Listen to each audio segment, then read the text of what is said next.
नमस्कार मित्रों, मैं महाराज कुमार गुप्ता आज के इस म्यूजिक क्लास में आपको स्वागत करते हैं। एग्जाम के मद्देनजर देखते हुए अब हम जो है से मॉक टेस्ट नंबर 1 लेकर के आए हैं। एक चीज आपको हम जरूर बताएंगे कि मॉक टेस्ट प्रतिदिन 10 मॉक टेस्ट हम प्रतिदिन लेंगे और 10 को आपको प्रतिदिन क्लास को ज्वाइन करना है और कमेंट्स में आपको आंसर देना है। आपको कॉपी और एक पेन लेकर के बैठना है। अब आपको लिखते भी चलना है कॉपी में आपको कितना आंसर आपका सही हुआ। ठीक है, इस प्रकार आप लास्ट में कमेंट से बताइए कि टोटल 76 क्वेश्चन आपके पास लाए, 76 क्वेश्चन में कितना आपका आंसर सही हुआ। ठीक है, इस प्रकार आज के प्रथम प्रश्न पर मित्रों बारीकी से केयर करिए। आज का पहला प्रश्न आपका है, जैसे ध्यान दीजिएगा, स्वर्गीय गंगूबाई हंगल किस घराने के प्रतिनिधित्व के रूप प्रचलित हैं? ए में आपका आगरा, बी में किराना, सी में दिल्ली, डी में उपयुक्त में से एक से अधिक, ई में आपको उपयुक्त में से कोई नहीं। क्वेश्चन मित्रों आपको हम दे दिए। अब आपको फट से क्या करना है कि जैसे मान लीजिए कि आपका एक कॉपी है, ध्यान दीजिएगा। ठीक है, क्वेश्चन नंबर 2 है तो 2 का इसे फट से लिख लीजिए। 2 का आप क्या आंसर देते हो, हम क्या आंसर दे रहे हैं, ध्यान दीजिएगा। जैसे कहने का मतलब है कि स्वर्गीय गंगूबाई हंगल किस घराने के प्रतिनिधित्व के रूप में प्रचलित रही हैं, तो इसका आंसर हो जाएगा मित्रों किराना घराना का। क्या हो जाएगा, किराना घराना। हम आपको बॉल आंसर बता दिए। आप यदि कमेंट्स में बॉल आंसर दिए हैं तो 2 का आप सही कर लीजिए, और यदि आप मान लीजिए कि बॉल का यदि बी आंसर आप नहीं दिए क्वेश्चन नंबर 2 का, तो आप क्या कीजिए कि इसको गलत कर लीजिए। ठीक है, इस प्रकार फिर 3 नंबर में आप जाइएगा। 3 नंबर ऐसे आएगा। 3 नंबर देखिए हम पढ़ रहे हैं क्वेश्चन आपका कि इनमें से लय के प्रकारों का नाम बताइए। इनमें से लय के प्रकारों का नाम बताइए, मतलब इसमें से कौन आंसर आपका सही है। फट से आप इसे 3 नंबर कॉपी में लिख लीजिएगा। इसका आंसर हम बोल रहे हैं, आपको फट से मिला लेना है। ठीक है, आपको कमेंट से पहले आंसर दे देना है। इनमें से लय के प्रकार का नाम बताइए, तो मित्रों इसका आंसर आपका हो जाएगा मध्य, द्रुत एवं विलंबित लय। इसका बी आंसर क्या है, सही है। यदि आप कमेंट में बी आंसर दिए हैं तो सही लिख लीजिए, और यदि मान लीजिए कि बी आंसर आप नहीं दे तो 3 नंबर को क्या कर लीजिए, गलत कर दीजिए। इस प्रकार आपको लास्ट में आंसर बताने में बहुत आसान पड़ेगा कि आपका कितना आंसर सही हुआ। क्वेश्चन नंबर 4 पर मित्रों बारीकी से केयर करिएगा। मूल स्वरों की संख्या कितनी है? फट से कमेंट्स में लगातार आंसर दीजिए कि मूल स्वरों की संख्या कितनी है। तो मित्रों आपको बताते चले कि ए में आपका 2 है, बी में 7 है, सी में 3 है, डी में उपयुक्त में से एक से अधिक, ई में आपका उपयुक्त में से कोई नहीं। तो मित्रों इस प्रश्न का आंसर आपको हो जाएगा ऑप्शन नंबर बी। यदि आपका बी सही हो गया है तो 4 नंबर से लिख करके सही कर लीजिए, और यदि गलत हो गया तो गलत कर लीजिए। ठीक है, इस प्रकार अगले प्रश्न पर आप केयर करिएगा कि मध्य सप्तक की ध्वनि का स्थान कौन सा है। मतलब मध्य सप्तक की ध्वनि का स्थान कौन सा है मित्रों? ए में छाती है, बी में कंठ है, सी में हाथ है, डी में आपको उपयुक्त में से एक से अधिक, ई में उपयुक्त में से कोई नहीं। तो मित्रों इस प्रश्न का आंसर आपका हो जाएगा मध्य सप्तक की तो ध्वनि ऑप्शन नंबर बी है। ठीक है मित्रों, लास्ट में आप हमको ऑप्शन आंसर भी एक साथ सब भी पीडीएफ का एक साथ आपको आंसर भी देते चलेंगे, आप आंसर भी मिला सकते हैं लास्ट में। ठीक है, अगला प्रश्न आपका है कोमल स्वर किसे कहते हैं? जब कोई स्वर अपनी शुद्ध अवस्था या निश्चित से ऊंचा होता है, या फिर जब कोई स्वर अपने शुद्ध अवस्था से जैसे बराबर होता है, या फिर जब कोई स्वर अपनी शुद्ध अवस्था से नीचे होता है। तो मित्रों इस प्रश्न का आंसर आपका हो जाएगा सी नंबर ही इसका क्या है, सही है। यदि आपका सही हो गया है तो कमेंट्स में सही आप जैसे राइट लिखिए और अपने कॉपी में जरूर लिख लीजिए। अगला प्रश्न मित्रों कि विकृति स्वर किन्हें कहा जाता है? आपको 4 ऑप्शन दिया हुआ है। फट से आप कुछ समय आपको दे रहे हैं कि विकृति स्वर के बोलते किसको हैं। मित्रों फट से कमेंट्स में आंसर दीजिए कि विकृति स्वर किसको बोला जाता है। तो मित्रों आपको बताते चलें कि जो स्वर अपने निश्चित स्थान से थोड़ा उतर जाता है, थोड़ा चढ़ जाता है, उसी को हम क्या बोलते हैं, विकृति स्वर बोलते हैं। एपल आंसर मित्रों आपको क्या है, सही है। इस प्रकार मित्रों अगले प्रश्न पर ध्यान दीजिएगा। यह एक प्रकार का मॉक टेस्ट है, और मॉक टेस्ट में आप लगातार भाग लीजिए।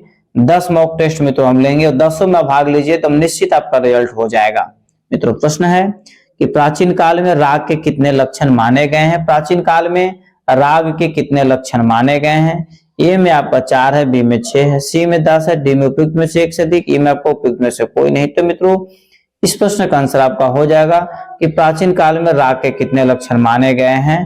तो मित्रों इसका आंसर है उपयुक्त में से 6 हो जाएगा इसका आंसर। ठीक है, ध्यान दीजिएगा मित्रों।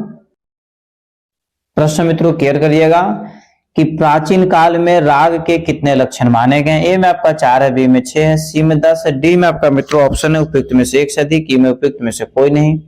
तो मित्रों प्रश्न मित्रों केयर करिएगा कि प्राचीन काल में राग के कितने लक्षण माने गए। ए में आपका 4 है, बी में 6 है, सी में 10 है, डी में आपका मित्रों ऑप्शन है उपयुक्त में से एक से अधिक, ई में उपयुक्त में से कोई नहीं। तो मित्रों इस प्रश्न का आंसर आपका हो जाएगा ऑप्शन नंबर सी की प्राचीन काल में राग के कितने लक्षण माने गए, तो 10 लक्षण माने गए हैं। इस प्रकार बच्चों अगले प्रश्न पर मित्रों आप केयर करिएगा। अगला प्रश्न आपका है कि जाति गायन का प्रचार किनके काल में था। मित्रों बताइए फटाफट कमेंट्स में आंसर दिया कीजिए कि जाति गायन का प्रचार किनके काल में था। जिस प्रश्न का आंसर आपको सही हो जा रहा है उसको आप ऐसे नंबर दे करके सही कर लीजिए, और यदि मान लीजिए यदि गलत हो जा रहा तो गलत कर लीजिए, और लास्ट में आप गिन करके बताइए कि कितना आपका सही हुआ। तो मित्रों इस प्रश्न का आंसर आपका हो जाएगा एप्पल भरत साहब के काल में जो है जाति गायन का जो है प्रचार बहुत ज्यादा था। अगला प्रश्न आपका है कि ध्यान दीजिएगा मित्रों, हाँ एक सेकेंड, एप्पल इसका आंसर क्या है, सही है। अगला प्रश्न आपका है कि ख्याल गायन के साथ किस ताल का प्रयोग होता है। ए में आपका तिबरा, बी में एक ताल, सी में झपताल, डी में उपयुक्त में से एक से अधिक, ई में आपको उपयुक्त में से कोई नहीं। तो मित्रों इस प्रश्न का आंसर आपका हो जाएगा कि ख्याल गायन के साथ जो है आपको एक ताल का प्रयोग किया जाता है। ऑप्शन नंबर आपका बॉल क्या है, सही है, ठीक है मित्रों। इस प्रकार अगले प्रश्न पर आप केयर करिएगा। अगला प्रश्न आपका है 10 मात्रा की ताल कौन सी है। 10 मात्रा की ताल कौन सी है मित्रों, फट से कमेंट्स में आंसर दिया कीजिए, और सभी प्रश्न का आंसर कमेंट्स में जरूर दे दीजिए मित्रों। तो इस प्रश्न का आंसर आपका हो जाएगा झपताल। ऑप्शन नंबर सी आपका क्या है, सही है। यह मॉक टेस्ट नंबर 1 है, ठीक है। फटाफट आप कमेंट्स में आंसर दीजिए। पंडित सारंग देवकृत संगीत रत्नाकर में वाद्यों को मुख्य कितने भागों में विभाजित किया गया है। पंडित सारंग देवकृत संगीत रत्नाकर में वाद्यों को मुख्य रूप से कितने भागों में विभाजित किया गया है। फट से मित्रों भूखायल शेर की तरह आप कमेंट्स में आंसर दे दीजिए ताकि आपको किसी भी प्रकार का दिक्कत ना हो। तो मित्रों इसका आंसर क्या हो जाएगा, एप्पल। सभी का आंसर सही आ रहा है, और इसे मित्रों अपने स्टडी ग्रुप में जरूर शेयर कर दीजिए ताकि सभी बच्चे पढ़ सके और सभी लोग बढ़ सके, ठीक है। इस प्रकार मित्रों अगले प्रश्न पर केयर करिएगा। अगला प्रश्न, इनमें से सुशील वाद्य कौन सा है। मित्रों एक चीज जरूर बोलेंगे कि सभी प्रश्न का आंसर कमेंट्स में जरूर दीजिए। तो मित्रों बताइए कि इनमें से सुशील वाद्य कौन सा है। तो मित्रों इनमें से सुशील वाद्य आपका कौन है, हारमोनियम है। ऑप्शन नंबर बी आपका क्या है, सही है। जैसे कहने का मतलब 13 नंबर प्रश्न, 13 का यदि आप यदि कमेंट्स में आंसर दिए हैं और हम भी आपको बी ही बता दिए, तो 13 नंबर कॉपी में लिख करके सब सही कर लीजिए। यदि गलत होता तो क्या कर लीजिए, गलत लिख लीजिए, ठीक है, ताकि लास्ट आपको गिन करके काउंट करके बताना आपके लिए आसान पड़ेगा। अगला प्रश्न आपका है ग्वालियर घराना के जन्मदाता कौन है। पीर बख्श साहब, कादिर बख्श साहब, नथन पीर बख्श साहब, या उपयुक्त में से कोई नहीं है। तो मित्रों इस प्रश्न का आंसर आपका हो जाएगा ऑप्शन नंबर सी, नथन पीर बख्श साहब। अगला प्रश्न आपका है कि पाश्चात्य संगीत में इनमें से किसकी प्रधानता है। हारमोनी का, मेलोडी का, राग का, उपयुक्त में से एक से अधिक, या उपयुक्त में से कोई नहीं। तो मित्रों इस प्रश्न का आंसर आपका हो जाएगा हारमोनी का। एप्पल आंसर आपका सही है। अगला प्रश्न आपका है, ध्यान दीजिएगा, केयर कीजिएगा।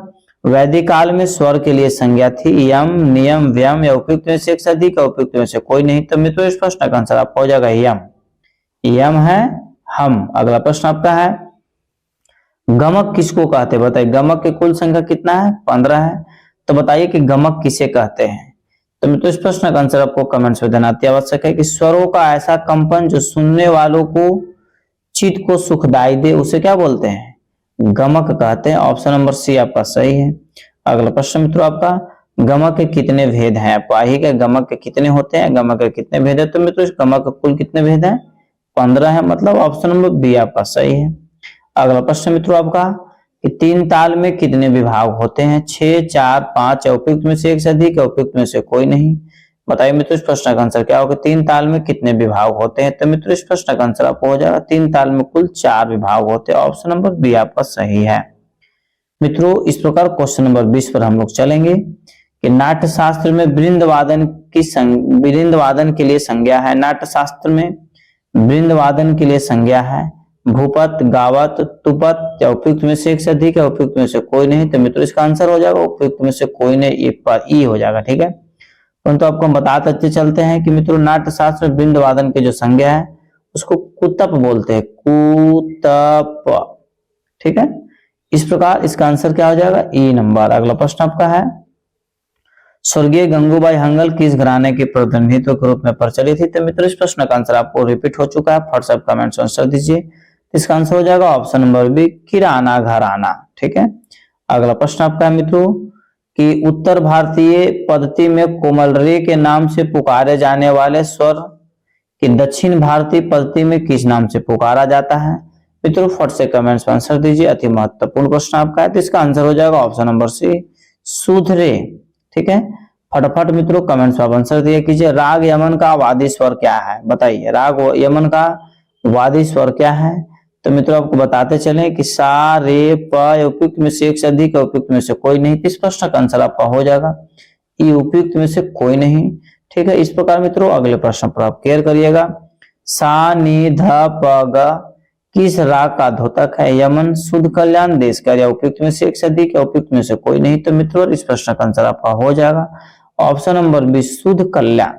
ठीक है, अगला प्रश्न है मित्रों आपका, एक मात्रा में जब दो मात्रा का भाग होता है उसे क्या कहते हैं? एक मात्रा में जब दो मात्रा का भाग होता है उसे क्या कहते हैं? एक गुण, द्विगुण, तीन गुण, या उपयुक्त में से एक से अधिक, या उपयुक्त में से कोई नहीं। तो मित्रों इसका आंसर हो जाएगा ऑप्शन नंबर बी, द्विगुण। ठीक है मित्रों, एग्जाम का समय बहुत कम है इसलिए फास्ट लेकर के चलना जरूरी है, इसीलिए हम आपको मॉक टेस्ट लेकर के आए हैं। अब जो मित्रों हम आपको बता रहे हैं कि अब जो हम लास्ट में जो है पीडीएफ के लास्ट में क्लास के अंत में हम सभी प्रश्नों का आंसर एक साथ दे देंगे ताकि आप आराम से आंसर मिला सकते हैं। अचल स्वर किसे कहा गया है? अचल स्वर किसे कहा गया है मित्रों? आप तुरंत आंसर दीजिए कि अचल स्वर किसे कहा गया है। तो आपको बताते चले कि अचल स्वर जो है सा और प को अचल स्वर बोला गया। ऑप्शन नंबर बी आपका मित्रों क्या है? सही है। इस प्रकार अगले प्रश्न पर केयर कीजिएगा। विकृति स्वर कितने होते हैं? यदि इस प्रश्न का आंसर आप नहीं देते हैं तो म्यूजिक से आपको पढ़ने की कोई अधिकार नहीं है। यदि बहुत इजी प्रश्न है कि विकृति स्वर किसे कहते हैं, तो मैं तो बताते चले कि विकृति स्वर जो है से 5 होते हैं। कितने होते हैं? 5 होते हैं। इस प्रकार इस प्रश्न का आंसर क्या हो गया? B number. अगला प्रश्न आपका है मित्रों, जाकिर हुसैन के पिता का नाम बताएं। मित्रों इस प्रश्न का आंसर ए में है करामतुल्लाह, बी में अल्लाह रखा खां होगा, अल्लाह रखा खां, और सी में मुन्ने खां, डी में उपयुक्त में से कोई नहीं, ई में उपयुक्त में से कोई नहीं। ठीक है मित्रों, तो इस प्रश्न का आंसर हो जाएगा ऑप्शन नंबर बी, अल्लाह रखा खां। ठीक है, इस प्रकार यदि आप इस चैनल पर पहली बार विजिट कर रहे हैं तो मित्रों चैनल को भी तुरंत सब्सक्राइब कर लें। दूसरे नंबर में किसी अपने स्टडी ग्रुप में जरूर शेयर करें। ठीक है, गंधार का संवादी स्वर है, गंधार का संवादी स्वर है। मित्रों तुरंत आंसर दीजिए कि गंधार का संवादी स्वर उपयुक्त में से कोई नहीं हो जाएगा, ई नंबर। ठीक है, आपको कमेंट्स में आंसर देना है मित्रों। अगला प्रश्न आपका है कि भारतीय संगीत में किस स्वर को अर्ध दर्शक स्वर कहा जाता है? मध्यम, षडज, पंचम, या उपयुक्त में से एक से अधिक, उपयुक्त में से कोई नहीं। तो मित्रों इस प्रश्न का आंसर आपका हो जाएगा मध्यम को ए पर आंसर क्या है? सही है। अगला प्रश्न पर ध्यान दीजिएगा। पंडित वेंकट मुखी के अनुसार रागों की कुल कितनी जातियां हो सकती हैं? ए में 4, बी में 6, सी में 9, डी में 1 से अधिक, ई में उपयुक्त में से कोई नहीं। तो मित्रों इस प्रश्न का आंसर हो जाएगा कि पंडित वेंकट मुखी के अनुसार रागों की जो कुल जातियां मानी गई मित्रों 9 मानी गई। ऑप्शन नंबर सी आपका सही है। अगला प्रश्न है, तानसेन की गायकी का नाम है, तानसेन की गायकी का नाम है। तो ए में ध्रुपद, बी में ए में टप्पा, बी में ध्रुपद, सी में ठुमरी, डी में 1 से अधिक, ई में उपयुक्त में से कोई नहीं। तो मित्रों इस प्रश्न का आंसर आपको हो जाएगा ध्रुपद। तानसेन की गायकी का नाम क्या है? तो ध्रुपद है। अगला प्रश्न मित्रों आपका है संगीत, चित्रकला तथा काय में निम्नलिखित में से कौन सा एक समान है? लय, रंग, शब्द, या फिर उपयुक्त में से एक से अधिक, या उपयुक्त में से कोई नहीं। मित्रों ये में आपका जो ऑप्शन दिया हुआ है लय दिया हुआ है। क्या दिया हुआ है? लय। तो इसका आंसर क्या हो जाएगा? शब्द। क्या होगा? शब्द। मतलब ऑप्शन नंबर सी आपका राइट है।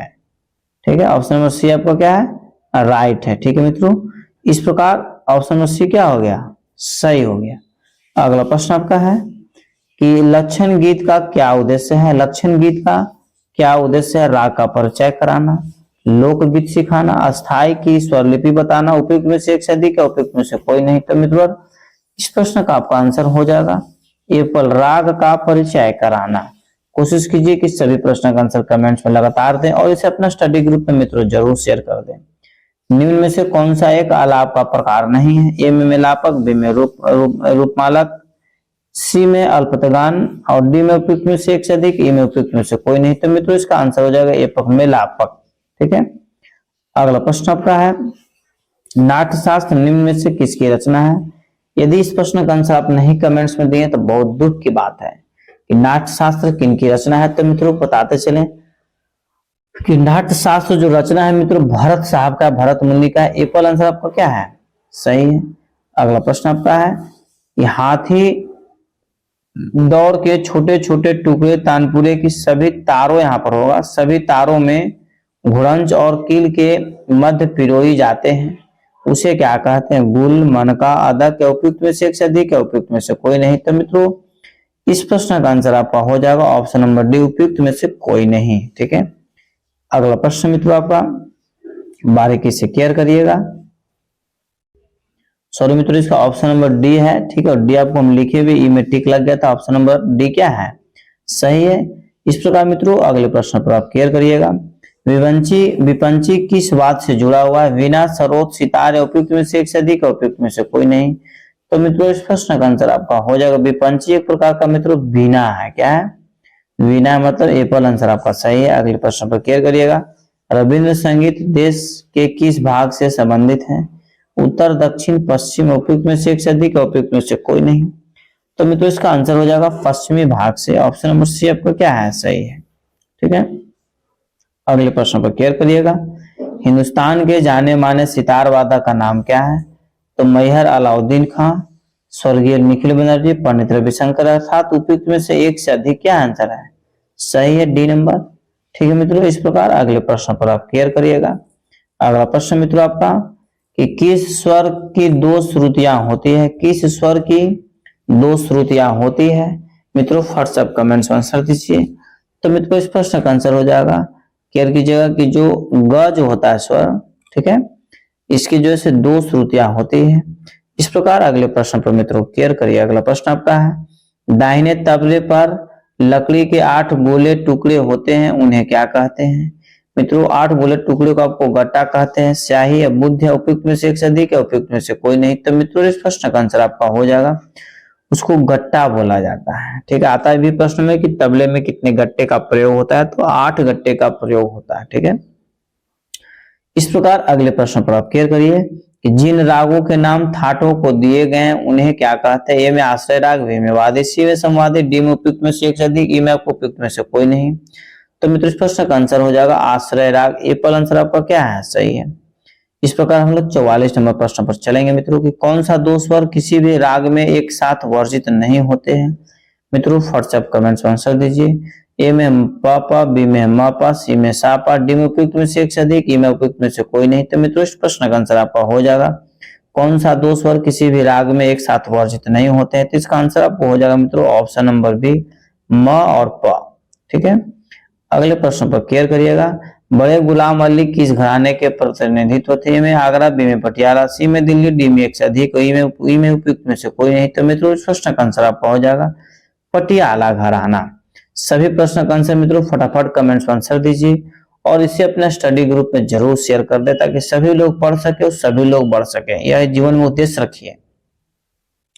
राग यमन के वादी संवादी स्वर को बताइए। राग यमन के वादी संवादी स्वर को बताइए। तो मित्रों को बताते चले कि राग यमन का वादी संवादी जो स्वर है, ये में आपका मित्रों ग और नी है, बी में म और सा है, और सी में जो आपका है सा और प है, डी में उपयुक्त में से एक से अधिक, ई में उपयुक्त में से कोई नहीं। तो मित्रों इस प्रश्न का आंसर आपको हो जाएगा एप्पल।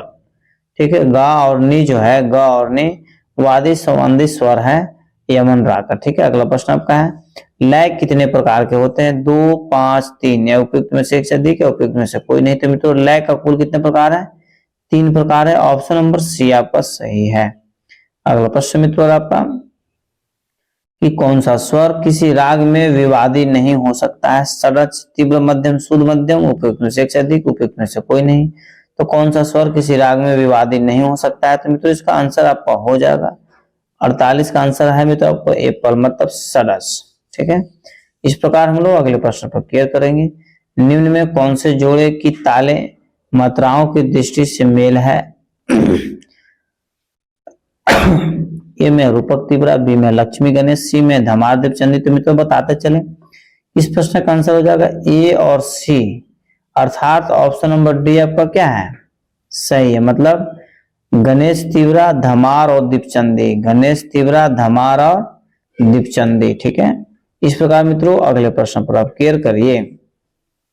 ताल में कितने प्रकार के अंग होते हैं? ए में 6 है, बी में 2 है, सी में आपका 7 है, डी में उपयुक्त में से एक से अधिक है, ई में आपको उपयुक्त में से कोई नहीं है।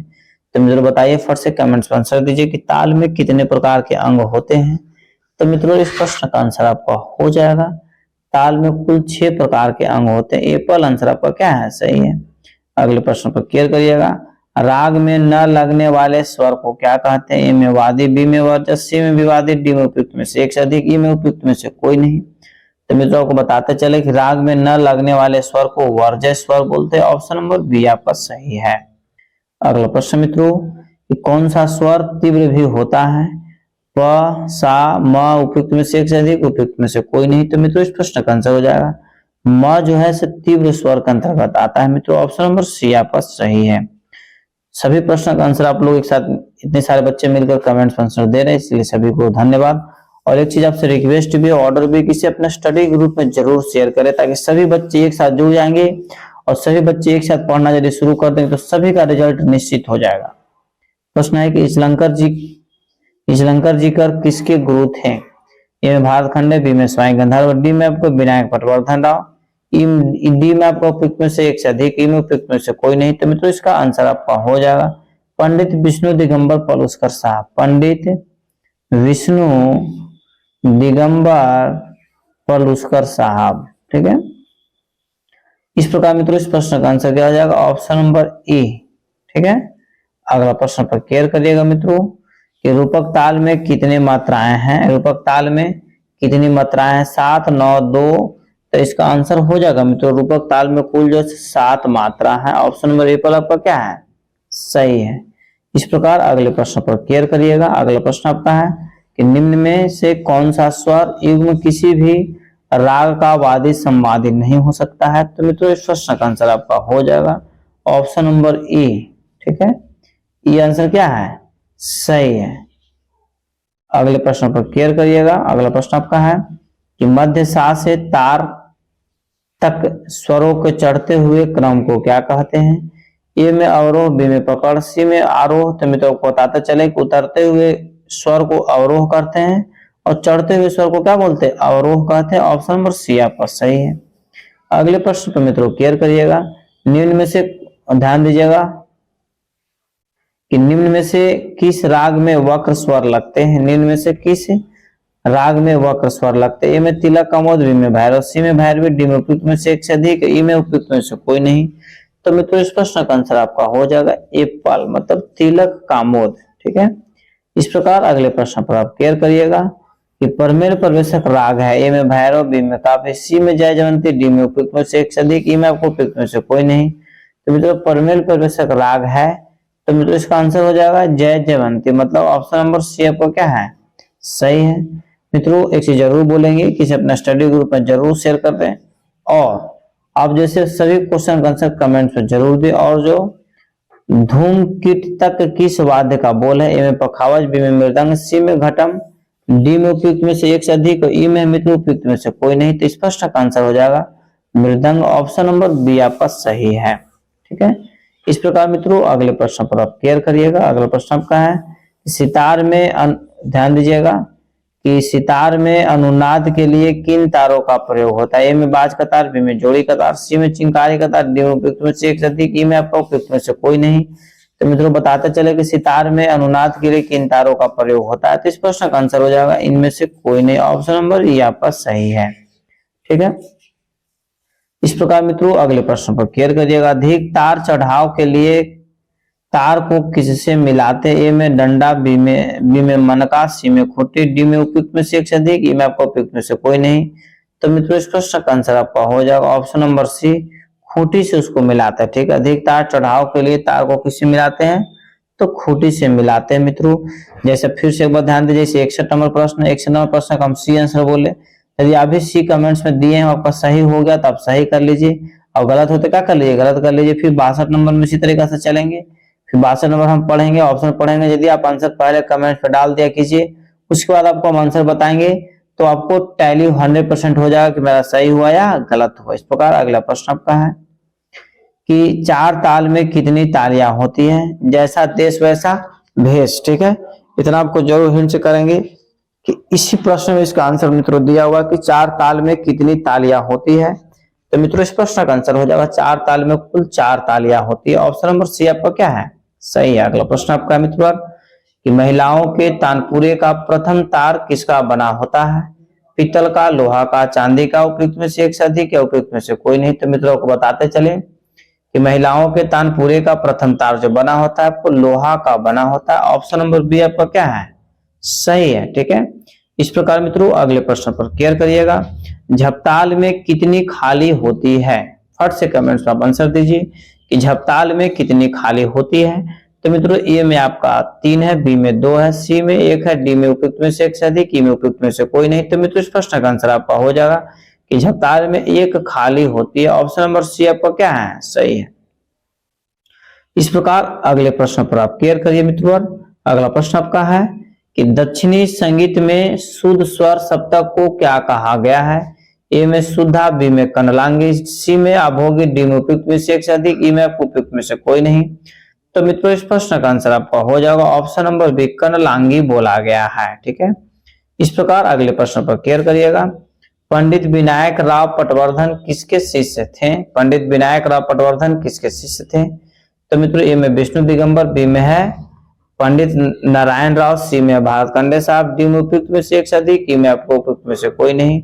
तो मित्रों इस प्रश्न का आंसर आपका हो जाएगा पंडित विष्णु दिगंबर पलुस्कर साहब के शिष्य कौन थे, तो पंडित विष्णु नारायण पटवर्धन साहब। ठीक है, अगला प्रश्न आपका है राग तत्व विबोध ग्रंथ किसने लिखा है, ए में लोचन साहब, बी में सोमनाथ, सी में श्रीनिवासन, डी में उपयुक्त में से एक से अधिक, ई में आपका उपयुक्त में से कोई नहीं। तो इस प्रश्न का आंसर हो जाएगा मित्रों ऑप्शन नंबर सी, पंडित श्रीनिवासन साहब। अगला प्रश्न पर केयर करिएगा। अगला प्रश्न आपका है संगीत रत्नाकर में कितने अध्याय हैं। यदि आप इस प्रश्न का आंसर नहीं देते हैं तो बहुत दुख की बात है। बताइए मित्रों कि संगीत रत्नाकर में कितने अध्याय हैं। यदि मित्रों इस चैनल पर पहली बार विजिट कर रहे हैं तो चैनल को तुरंत सब्सक्राइब कर लें और इसे अपने स्टडी ग्रुप में मित्रों जरूर शेयर कर दें। संगीत रत्नाकर में कुल 7 अध्याय हैं। ऑप्शन नंबर सी आपका क्या है, सही है। इस प्रकार मित्रों अगले प्रश्न पर केयर करिएगा। अगला प्रश्न आपका है कि दक्षिण संगीत में कौन सी वर्गीकरण पद्धति प्रचलित है, ए में मेल, सी में थाट, डी में आपका राग रागनी और सी में राग रागनी, डी में उपयुक्त में से एक से अधिक, ई में मित्रों उपयुक्त में से कोई नहीं। तो मित्रों बताइए इस प्रश्न का आंसर क्या होगा कि दक्षिण संगीत में कौन सी वर्गीकरण प्रचलित है। तो मित्रों इस प्रश्न का आंसर आपका हो जाएगा एप्पल। ठीक है, मेल। ठीक है, इस प्रकार मित्रों अगले प्रश्न पर आप क्लियर करिए कि औड़ो जाति का राग कौन सा है, औड़ो जाति का राग कौन सा है, ए में भोपाली, बी में खमाज होगा और सी में देश, डी में उपयुक्त में से एक से अधिक, ई में मित्रों उपयुक्त में से कोई नहीं। तो मित्रों व्हाट्सएप कमेंट्स में आंसर दीजिए कि औड़ो जाति का राग कौन सा है। तो मित्रों औड़ो जाति का जो राग है आपका, इसका आंसर आपका हो जाएगा एप्पल। एप्पल कहने का मतलब है कि भूपाली, क्या हो जाएगा। इस प्रकार मित्रों अगले प्रश्न पर केयर करिएगा। अगला प्रश्न आपका है कि वेंकटमुखी ने कौन सी पद्धति की रचना की, ए में मेल है, बी में राग है, सी में स्वर है, डी में उपयुक्त में से एक से अधिक, ई में आपको उपयुक्त में से कोई नहीं। तो मित्रों इस प्रश्न का आंसर आपको हो जाएगा एप्पल। ठीक है, मतलब मेल, क्या हो जाएगा, मेल। ठीक है, एप्पल आंसर मित्रों आपका क्या है, सही है। ठीक है, इस प्रकार अगले प्रश्न पर केयर कीजिए मित्रों कि हिंदुस्तानी या उत्तरी संगीत में कौन सी मुख्य दो स्वरित पद्धतियां प्रचलित है। तो ए में आपका मित्रों भरत साहब और विष्णु दिगंबर साहब, बी में भारत खंडे सारंगदेव, सी में भारत खंडे भरत साहब, डी में उपयुक्त में से एक से अधिक, ई में उपयुक्त में से कोई नहीं। तो मित्रों इसका आंसर हो जाएगा उपयुक्त में से कोई नहीं, ई नंबर पर। तो आपको हम आंसर बताते चल रहे हैं। इस प्रश्न का आंसर हो जाएगा मित्रों भारत खंडे विष्णु दिगंबर, भारत खंडे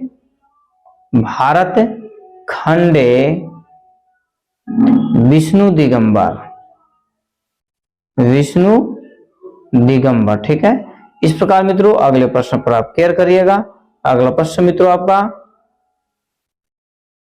ठीक है, अगला प्रश्न है, ध्यान दीजिएगा मित्रों कि भारत खंडे जी ने थाटों की संख्या कितनी मानी, ए में 12, बी में 10, सी में 17, डी में उपयुक्त में से एक से अधिक, ई में उपयुक्त में से कोई नहीं। तो मित्रों बताते चले कि भारत खंडे जी ने कुल जो है से थाटों की संख्या 10 माने हैं। ठीक है, इस प्रकार इसका आंसर क्या होगा, ऑप्शन नंबर बी आपका मित्रों सही आंसर है।